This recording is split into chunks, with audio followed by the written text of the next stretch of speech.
Bonjour tout le monde, nous allons démarrer ce webinaire consacré aujourd'hui à la loi COS et la loi COS au travers des solutions Crédit Invest que nous proposons.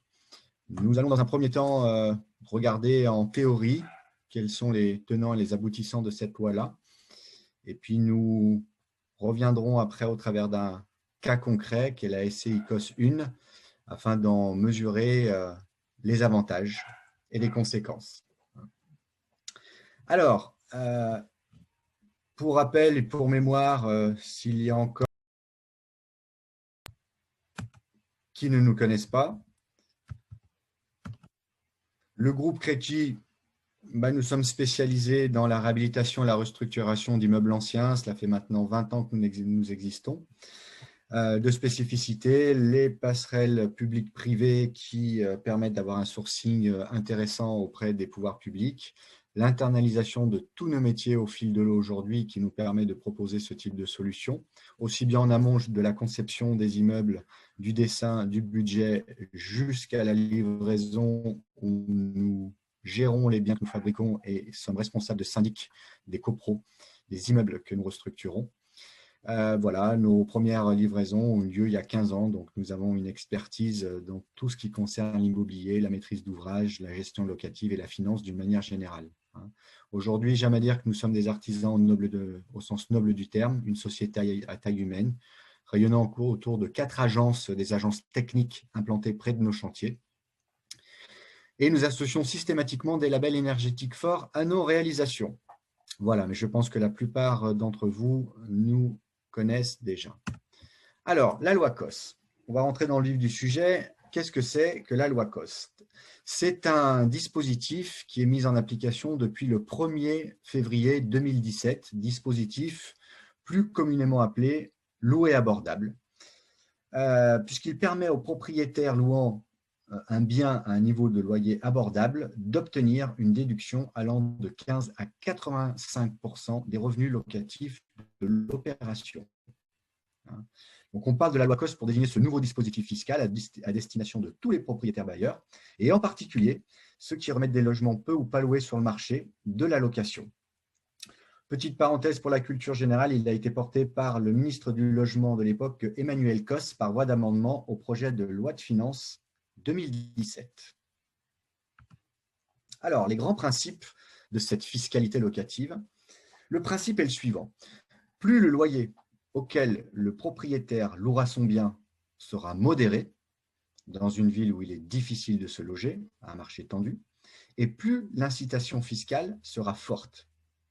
Il pourra déduire de son revenu de 15 à 70% des loyers perçus. Petite parenthèse, l'incitation fiscale ira même jusqu'à 85% pour les propriétaires qui confieront la gestion de leurs biens à une association agréée. Cela ne nous concerne pas aujourd'hui. Là, on est dans une connotation très sociale. Donc, ce n'est pas notre tasse de thé, ce n'est pas ce que nous proposons. Première chose importante, pour bénéficier de ce dispositif de défiscalisation, le propriétaire doit signer une convention avec l'ANA, l'Agence nationale de l'habitat. Signer au moins 6 ans sans travaux, c'est-à-dire qu'il y aura une obligation de mise en location de 6 ans si cette convention est sans travaux, et la mise en location sous convention sera de 9 ans s'il y a des travaux et que le propriétaire se voit allouer des aides, c'est-à-dire des subventions. Alors, vous voyez ici, vous avez une lecture en grille des abattements en fonction des zones déterminées. Cette zone, en fait, cette sectorisation est la même que pour Duflo, Pinel. Nous retrouvons la zone A, B1, B2, C. Donc, je prends un exemple concret. Si nous sommes à Nice, c'est en zone A. Pour une location à loyer social avec travaux, il y aura un abattement de 70%. Si nous sommes sur Toulon, en zone B2, ce sera de 50%. Voilà, ce sont des règles qui sont fixées de manière étatique. Concernant les restrictions, il y en a quelques-unes. La location ne peut pas être consentie au profit de certaines personnes, un membre du foyer fiscal, un ascendant ou un descendant du contribuable, une personne occupant déjà le logement, sauf s'il y a un renouvellement de bail, ou enfin si le logement est la propriété d'une société civile immobilière soumise à l'IS. Voilà les quatre restrictions concernant cette fiscalité locative. Au niveau fiscal, il y a aussi une chose très intéressante, c'est la majoration du plafond déductible du revenu global. Je m'explique. Les contribuables qui ont recours à ce dispositif bénéficient la possibilité d'une majoration du plafonnement du déficit foncier imputable sur le revenu global. Le régime de droit commun fait qu'on peut remonter à hauteur de 10 700 sur le revenu global. Dans le cadre de la loi COS, il est possible de remonter ce déficit à hauteur de 15 300. Donc, c'est déjà un premier avantage, c'est-à-dire qu'on majore ce plafond qui remonte sur le revenu global. Faisons un petit cas concret. Vous avez sans COS ou avec COS, prenons quelqu'un qui remonte donc 10 700 sur son revenu global. Il est sur une tranche marginale d'imposition à 41%, donc son avantage fiscal, 10 700 fois 41% est de 4 387 €. Et si il est sur une tranche marginale d'imposition à 30%, il est de 3 210 €. Avec COS, comme ce plafond est majoré, on fait le même calcul, mais cette fois l'avantage passe à 6 273 € pour une TMI à 41% et 4 590 € pour une TMI à 30%. C'est quand même un gain supplémentaire de l'ordre de 40%. Et j'anticipe un petit peu, c'est grâce à cette astuce aussi qu'on va pouvoir avoir l'avantage fiscal de la SCI COS 1. Alors, il y a des conditions attenantes à la location. Le loyer et les ressources du locataire ne doivent pas excéder certains plafonds fixés par décret. Et ces plafonds varient en fonction de la localisation du logement. Donc, vous avez des grilles qui sont étatiques. Si par exemple vous êtes dans la zone A et que vous êtes une personne seule ou en couple avec une personne à charge, le plafond ne doit pas excéder 67 385 €, 49 097 en zone B1. Le but aujourd'hui, c'est de ne pas lire, c'est de ne pas rentrer dans le détail technique de cette lecture, mais plutôt d'avoir un côté pragmatique en illustrant cela au travers de nos zones d'intervention. Par exemple, sur Nice, nous sommes en zone A, donc le plafond de loyer est à 9,91 € par mètre carré. Si vous prenez une grille classique, vous allez plutôt voir 9,38. Vous avez 9,91 parce que Nice est un marché très tendu qui bénéficie d'un régime dérogatoire. Le marché libre va plutôt se situer, d'une manière générale, autour de 18 € le mètre carré. Donc, on a la contrainte de louer moins cher que le marché, de l'ordre de 40 à 50%. Si je suis à Toulon, en zone B1, ce plafond de loyer ne doit pas excéder 7,86 € par mètre carré. Alors, c'est vrai que ça paraît contraignant, mais on va revenir dessus et vous verrez que grâce au jeu des abattements, ça ne l'est pas. Deuxième notion, le plafond de ressources du locataire. Pareil, si je suis à Nice en zone A, ramener mensuellement en intégrant le plafond des 10%, c'est un célibataire qui ne doit pas excéder 1 890 € par mois. Je rappelle que la moyenne des rémunérations en France est de l'ordre de 1 300 € pour un célibataire, donc on est bien au-delà. Un couple avec enfants, ce sera 3 035. Un couple avec 2 enfants, ce sera 3 663 € par mois. Sur Toulon, en zone B1, c'est les mêmes plafonds de ressources. Concernant ces plafonds de ressources, la première conclusion qu'il faut se dire, c'est que malgré que l'État communique avec une connotation sociale, voire très sociale, ce n'en est pas, dans le sens où nous sommes plutôt, cette loi s'adresse à une classe intermédiaire, une classe moyenne, qui a du mal à se loger dans les centres-villes tendus. Mais ce n'est pas du social à proprement dit. Premier élément à retenir. Concernant les plafonds de loyer, maintenant nous avons vu que les plafonds de ressources n'étaient pas un handicap en soi. Les plafonds de loyer en pratique, nous allons prendre un petit schéma que nous allons parcourir ensemble, c'est une comparaison de stratégie entre un bien qui est loué avec une convention ANA en social ou ce même appartement peut être loué en libre. D'un côté, je dois plafonner mon loyer à 9,91 € le mètre carré. En libre, pas de plafond, je loue à 18 € le mètre carré. Et c'est vrai que si on s'arrête là, on se dit, mince, cette loi n'est pas très intéressante. Mais analysons-la un peu plus en profondeur. Je prends comme cas de figure quelqu'un qui a une TMI de 41%, pour bien schématiser. Et comme les revenus fonciers sont assujettis aux prélèvements sociaux, j'inclus les 17,2. Vous voyez, je pars de 9,91, mais j'abats 70%, comme je suis à Nice. Donc, mon assiette d'imposition ne sera que de 2,97 € par mètre carré. Et c'est sur cette assiette d'imposition que je vais appliquer mes 41 plus 17,2, 58,2. C'est-à-dire que 2,97 fois 58,2, ça me donne un impôt dû de 1,68 € par mètre carré. Si je le retranche de mon loyer brut, il me reste en net perçu dans la poche 8,18. La même chose en libre, 18 €. Par contre, je n'ai pas d'abattement, donc mon assiette d'imposition, c'est 18 €. Je multiplie ce loyer en termes d'imposition par 41 plus 17,2, j'obtiens 10,47. Je retranche mes 10,47 de mes 18, de mon loyer brut, et il me reste en net perçu 7,53 dans la poche. Vous voyez, sur une tranche marginale d'imposition de 41%, il est plus intéressant de louer en loi COS avec l'abattement des 70% qu'en libre. C'est mathématique. À 45, ça s'amplifie, et vous voyez qu'à 30%, ça s'équilibre. À 30%, on va dire que c'est kiff-kiff. Il n'y a quasiment pas de déperdition. Donc, ce schéma illustre bien le fait que la loi COS, si elle est bien comprise et qu'elle est bien utilisée, c'est quand même un sacré avantage. Surtout qu'en pratique, il faut dire que le groupe Créqui, nous avons l'expérience depuis plus de 15 ans parce que cette loi, en fait, historiquement, était réservée au parc privé, au parc public, pardon, et de par les accords que nous avions avec les villes, nos clients pouvaient en profiter. Ce dispositif COS, finalement, est une extension des outils du public au parc privé.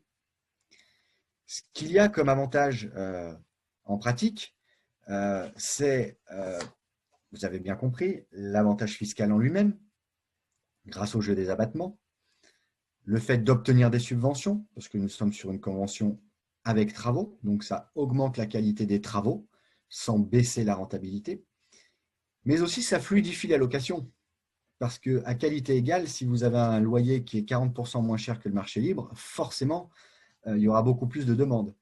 Et enfin, concernant la rotation des appartements, c'est un plus parce que chez nous, le turnover en moyenne sur nos parcs locatifs est supérieur à 7 ans. Donc, ce qui veut dire, c'est que c'est très stable et que l'actif s'appuie sur une rentabilité, même si elle paraît moins intéressante facialement parlant, alors qu'elle ne l'est pas, elle est très sécure parce qu'un locataire, quand il a un loyer moins important, il est plus stable, il n'a pas envie de partir et les rentrées de loyer sont plus constantes dans le temps. Donc, vous voyez, finalement, on a regardé que ces contraintes, que ce soit les ressources du locataire ou les plafonds de loyer, n'en étaient pas vraiment. Alors, on va, maintenant qu'on a parcouru cette loi en théorie, vous voyez qu'elle n'est pas très compliquée. Pour la résumer, finalement, 15 300 de majoration, 15 300 qui peuvent remonter sur le revenu global. On a un plafond de loyer par zone, mais qui n'en est pas vraiment un, puisque le jeu des abattements fait plus que compenser. Et on a un plafond de ressources des locataires, mais ce plafond de ressources, encore une fois, c'est classe intermédiaire. Alors, entrons maintenant dans la solution Créqui Invest proposée en loi COS. Avant de rentrer vraiment sur l'aspect technique de cette solution, je rappelle le fonctionnement de nos SCI. Nous sommes sur le principe d'un véhicule collectif dans lequel les gens embarquent et c'est la loi du nombre qui va faire que vous pourrez investir sur des biens patrimoniaux de qualité auxquels vous n'auriez peut-être pas pu avoir accès tout seul. Je rappelle que les SCI font du stock picking d'appartements existants dans notre stock. Donc, les biens sont parfaitement préidentifiés à l'avance. Vous savez où vous investissez au moment où vous appuyez sur le bouton virement. Le nominal est toujours de 10 000 € la part. Les SCI sont dimensionnés entre 40, 65 parts, des fois un peu plus, un peu moins. Financièrement parlant, il y a toujours deux choses qui varient sur nos SCI qu'il faut regarder, c'est le levier bancaire et le ratio foncier travaux. L'objectif de la SCI COS est de proposer une solution attrayante, efficiente, pour des investisseurs n'ayant pas de revenus fonciers, ou alors un petit peu. C'est ce que nous allons décortiquer maintenant ensemble. Juste avant, un rappel des 3 temps de la cycle de vie d'une SCI. Le premier temps, c'est la souscription, donc la défiscalisation. Cette défiscalisation aura lieu pendant la période travaux, puisque ce sont les factures travaux qui font office de défiscalisation, mécaniquement parlant. Il y aura ensuite un temps de détention. Une fois que les appartements sont mis en location, les loyers remboursent le prêt bancaire fait par la SCI. Nous sommes sur un principe de capitalisation. Je rappelle que le temps de détention conseillé est de 15 ans, pour ensuite rentrer dans une notion de revente pour optimiser son éventuelle plus-value. Voilà les 3 temps. Alors, la COS 1, sous un angle financier, 45 parts, vous voyez, donc un capital social de 450 000 € qui correspond à l'apport, un achat foncier de 262 587 €, un marché de travaux de 493 709 € qui sera financé à 100% par le levier bancaire. Nous aurons 2 années de facturation, donc 2 appels de fonds. L'avantage fiscal se répartira à 50% entre les années 2020 et 2021. À cela, classiquement, des frais de notaire s'ajouteront. Il y a une subvention prévisionnelle de 54 000 € pour les appartements stock piqués, ce qui correspond à une surface réhabilitée de 98,6 m². Donc, tout d'abord, le prix au mètre carré, si on l'analyse, il est de 7 670 € par mètre carré, foncier, plus travaux divisé par la surface. Le levier bancaire a été déterminé à 110%. Pour 450 000 €, j'investis en plus 493 709 €, c'est le véhicule qui va emprunter. Et le ratio foncier travaux, qui est de 54%, l'ensemble de mes charges déductibles, frais de notaire inclus, frais de dossier bancaire, divisé par le montant global de l'opération. Donc, vous avez là les 3 indicateurs financiers de cette opération. Concentrons-nous maintenant sur la partie défiscalisation. Donc, je vous disais tout à l'heure, il y a toujours 2 éléments, 2 critères importants en termes de gestion sur nos SCI, le levier et le ratio. Le levier, pour la SCI COS 1, encore une fois, vous pouvez retrouver tout cela sur la fiche technique et la fiche produit, il est de 110%. J'investis 10 000 €, mais réellement, la SCI va emprunter elle aussi à hauteur de 110%, donc 11 000 € supplémentaires. Donc, je vais bien raisonner notamment sur ma sortie, non pas sur 10 000 €, mais sur 10 000 plus 11 000, 21 000 €. Ça, c'est le prix global de ma part avec levier. Et ensuite, je ne vais défiscaliser que sur la partie travaux. C'est 54% de l'enveloppe de l'opération. 21 000 fois 54%, j'ai 11 300 de quote-part travaux déductibles. C'est cette somme-là qui viendra incrémenter vos déclarations, qu'elles soient papier ou sur impôt gouv, et de là s'enclenchera la mécanique de l'avantage fiscal. Petit cas concret pour quelqu'un qui souscrit 2 parts.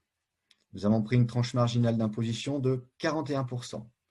En année 1, je n'ai pas de revenu foncier positif de cette SCI. Par contre, j'ai bien 11 300 € de charges qui vont remonter en totalité sur mon revenu global, puisque là, le plafond des 10 700 passe à 15 300. Donc, mon gain fiscal, il sera de 11 300 fois 41%, 4 603 €. La deuxième année, c'est exactement la même chose. Gain fiscal de 4 603 €. Bilan au bout des 2 ans, j'ai eu 9 266 € d'avantage fiscal, alors que j'ai réellement investi 20 000, ce qui représente un avantage fiscal de 46%, qui est quand même très conséquent pour quelqu'un qui n'a pas de revenu foncier positif, hein, et qui se présente comme des solutions qui proposent les réductions d'impôts, les avantages fiscaux parmi les plus importants du marché. Je reprends ce même exemple, cette fois-ci avec 3 parts. Donc, ma quote-part travaux, hein, sera de 3 fois 11 300 divisé par 2, 16 950 euros. Le gain fiscal, il sera de la première année 15 300 fois 41%, soit 6 273 euros. J'ai un peu de report, j'ai quand même un plafond à 15 300. Donc, j'ai 1 650 euros la première année, 2 quote-part travaux reportables sur les revenus de même nature pendant 10 ans. En année 2, même chose, même avantage fiscal, même report. Bilan des courses à la 3e année, qu'est-ce qui s'est passé? J'ai un gain fiscal total de 12 546 euros, mais 6 273 fois 2. Ramené au prix de la part, 3 fois 10, 30 000, ça me fait un avantage de quasiment 42%. J'ai 3 300 euros de déficit reportable que je risque de perdre. Si j'ai un peu de revenus fonciers, mais même alors un tout petit peu, là, il me faudrait ne serait-ce que 300, 400, 500 euros de revenus fonciers annuels. Je monte mon avantage fiscal à 52%, puisque je pourrais mécaniquement imputer ces 3 300 euros sur mes revenus fonciers existants. Par contre, l'opération va être endettée fiscalement parlant grâce aux abattements, donc elle ne permettra pas d'elle-même d'aller incorporer ces 3 300 euros. Il me faudra des revenus fonciers complémentaires extérieurs à l'opération. C'est pour ça qu'en interne, cette SCI COS 1, on l'appelle super Malraux, parce qu'en fait, au niveau de l'avantage fiscal, pour les gens qui n'ont pas de revenus fonciers, la loi Malraux est très adaptée puisqu'elle permet d'agir directement sur l'impôt en lui-même, mais 22% en ZPP-AUP, 30% en secteur sauvegardé, alors que là, on parle de 42 et 46%. Donc, cette SCI COS 1, pour les gens qui n'ont pas de revenus fonciers ou peu de revenus fonciers, vous pouvez considérer que c'est une super Malraux. Maintenant que nous avons vu la partie financière, nous allons regarder l'immeuble en lui-même, hein.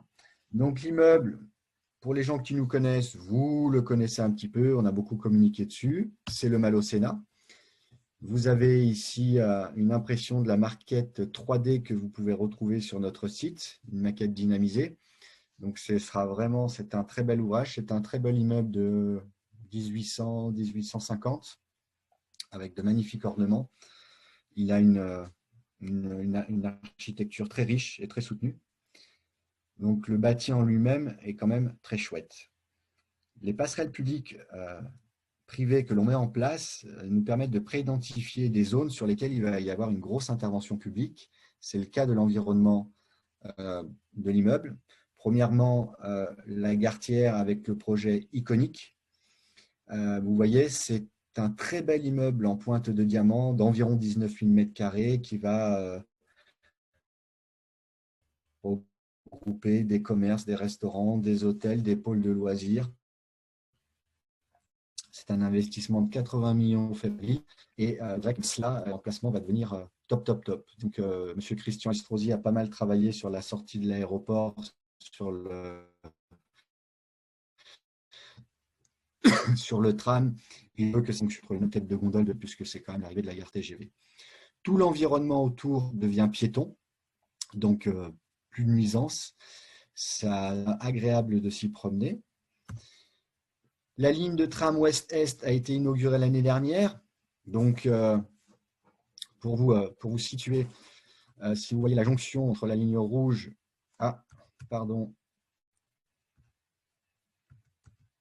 et la ligne noire, c'est-à-dire ici, vous avez l'arrêt de tramway qui, vous êtes à 10-12 minutes du port, vous êtes à 25 minutes de l'aéroport, Donc, grâce à cela, ça devient central. Il y a une très bonne desserte et ce sera synonyme de valorisation future au moment de la revente. Dans les petits détails, il y a aussi la gare sud, requalifiée, transformée en une halle gourmande, qui est très, très sympa. Donc voilà, ça bouge de partout autour de l'immeuble et c'est très encourageant pour la suite en termes de valorisation et de revente, encore une fois. Voilà. Donc aussi bien l'immeuble, l'architecture intrinsèque que l'environnement du quartier. Aujourd'hui, on est en train de passer sur un emplacement qui est en train de devenir premium.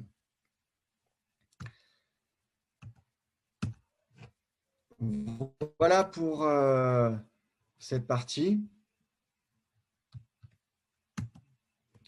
Donc, en résumé, la SCI Cossin est un produit conjoncturel parce que malheureusement, vous avez tous vu les contraintes sanitaires que nous avons et qui vont s'amplifier. Donc, vous pouvez tout faire à distance, consulter. Il y a un simulateur en ligne vous permettant de choisir la bonne SCI, vérifier les calculs pour la COS par rapport au fait que vous n'ayez pas de revenus fonciers ou peu. Voilà, vous pouvez vraiment tout faire à distance sans vous déplacer. Je crois que c'est important de le souligner aujourd'hui. Il n'y a pas de crédit à souscrire, ni même d'assurance de prêt. Tout ça a été négocié avec nos partenaires bancaires. Donc, tout est pris en charge. C'est une solution qui est extrêmement simple. Pour mémoire, vous retrouvez au travers de votre espace client tout le suivi, c'est-à-dire les projets en eux afin d'incrémenter vos délais. Si besoin, il y a même une hotline avec des gens qui peuvent vous aider si vous avez quelques difficultés. Vous retrouvez également les comptes rendus chantier faits sous forme de photoreportage. Vous savez, comme ça, au fil du lot où en est la réalisation, la construction. Une newsletter suite aux assemblées générales où il y a des décisions prises en termes de gestion concernant ces SCI. Bien entendu, vous pouvez y participer, envoyer vos pouvoirs. Voilà, donc tout est fait pour que vous ayez un suivi et une information régulière pendant toute la durée de vie du produit, de la souscription en passant par la détention jusqu'à la revente. Donc, cette intervention se termine, concernant la loi COS, se termine maintenant. Je crois savoir qu'il y a peut-être quelques questions ou non. Alors Stéphane, on a eu quelques petites questions donc, qu'il y a eu sur le chat. Donc si certaines personnes ont des questions, n'hésitez pas à les poser à la suite donc, directement dans le chat. Donc première question, bonjour, très clair, merci. La différence du taux de réduction d'impôt est très significative en comparaison avec les SCPI de défisc. Comment l'expliquez-vous? Alors, l'explication, elle est très simple, c'est qu'en fait, nous, on a fait le choix tactique d'avoir des véhicules légers, c'est-à-dire très peu chargés en frais. Pour vous donner une image, la gestion d'une SCI pour l'ensemble des investisseurs, c'est 1 500 € par an. Si je compare ça aux frais de gestion de SCPI qui sont extrêmement lourds, la différence se fait essentiellement là. C'est-à-dire que nous, on a très peu de frais, alors que les SCPI, de par la réglementation, en ont beaucoup. Vous avez des frais de souscription, notamment, qui sont en moyenne de l'ordre de entre 7 et 11% sur le marché français. Vous avez des frais au moment de la revente, vous avez des frais sur le choix au moment de l'achat. Nous, on n'a pas tout ça. Ça revient à dire que en fait, l'investisseur est en lien direct avec un opérateur, il n'y a pas de déperdition de frais et l'investisseur récupère son avantage fiscal en plein. Il n'est pas rogné par cette couche de frais. Voilà, l'explication est aussi simple que cela. Et en plus, nous avons un levier que les SCPI n'ont pas. Très bien. Il y a d'autres questions?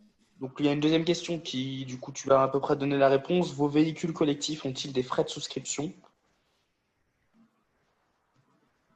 Donc, en l'occurrence, non, mais Non. je te Ouais, laisse ça, j'ai compléter. donné la réponse. Et enfin, Non, non, on a fait le choix, il n'y a pas de frais de souscription. la souscription est-elle 100% digitale? Oui, vous pouvez souscrire de manière complètement digitalisé. C'est très simple. Il faut bien sûr ouvrir son compte qui sera validé chez nous. Une fois que votre compte est ouvert, vous choisissez un projet, vous remplissez votre fiche patrimoniale, nous en avons besoin pour le pli, vous procédez à la souscription. Une souscription, ça prend entre 4 et 5 minutes.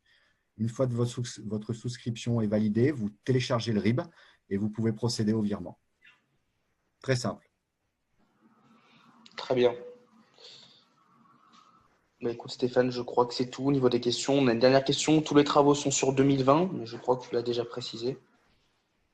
Non, les travaux sont répartis à 50%, 50% sur les années 2020-2021. C'est ça, exactement. Il n'y a plus de questions, Stéphane. Eh ben, écoutez, s'il n'y a plus de questions, je vous remercie à toutes et à tous pour votre écoute. J'espère vous avoir convaincu de l'intérêt de cette loi COS et nous espérons toute l'équipe vous retrouver en route, en marche dans les véhicules collectifs que nous vous proposons. Prenez soin de vous, prenez soin de vos proches en cette période particulière et j'espère à très bientôt. Au revoir à toutes et à tous. Merci pour votre écoute. Merci.